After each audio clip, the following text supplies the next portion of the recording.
Frères et sœurs, si nous voulons aimer Dieu le prochain, le Christ se propose un modèle d'amour à suivre et à imiter. En effet, l'entrée de Jésus dans la société juive provoque un bouleversement des habitudes auxquelles étaient attachés les Juifs. Jésus veut, par sa prédication et sa vie, leur enseigner l'amour comme le parfait accomplissement de la loi mosaïque. Chez Luc, la grande foule de ceux qui suivaient Jésus devait, par imitation de ce dernier, préférer la proximité avec la loi de l'amour. Par extension, ils devaient apprendre à bâtir leur vie de foi avec le Christ qui constitue la grande nouveauté dans l'ordre de la révélation. L'emploi du verbe « bâtir » dans l'évangile de ce jour suggère deux réalités qui sont constitutives de la mise en place d'un nouveau type de relation avec le Christ, à savoir bâtir une tour, bâtir la paix. Bâtir la tour.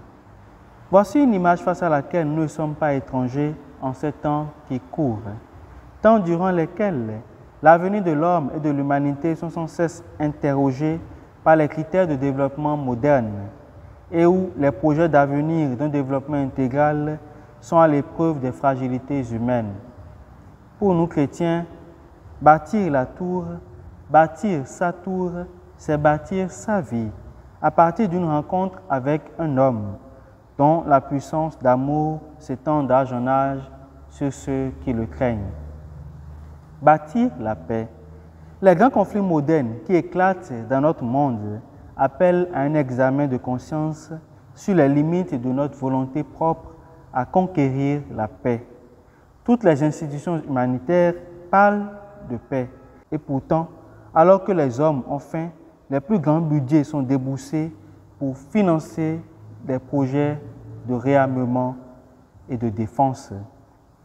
Notre aspiration à une paix profonde devrait donc passer par l'exigence d'une rencontre de l'amour avec la vérité et la justice. Frères et sœurs, que faire alors? Que faire lorsque notre vie se refuse parfois à mettre en avant l'amour de Dieu? Le Christ nous en donne la réponse.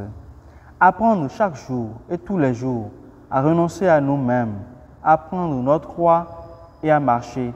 Continuer à marcher quand bien même nos fautes tenteront de fragiliser la vie chrétienne que nous bâtissons. Le Seigneur, le juste juge, agira pour nous protéger et nous défendre. Pour sa part, Saint Paul nous laisse une recommandation bien claire si nous voulons que notre vie soit bâtie sur le Christ. N'avoir de dette envers personne, sauf celle de l'amour mutuel, car celui qui aime les autres a pleinement et parfaitement accompli la loi. Finalement, ce qu'il nous faut laisser le Christ bâtir, c'est notre histoire, celle d'hommes nouveaux et de femmes nouvelles, pour qui l'amour devient l'unique principe d'appartenance à l'Église du Christ.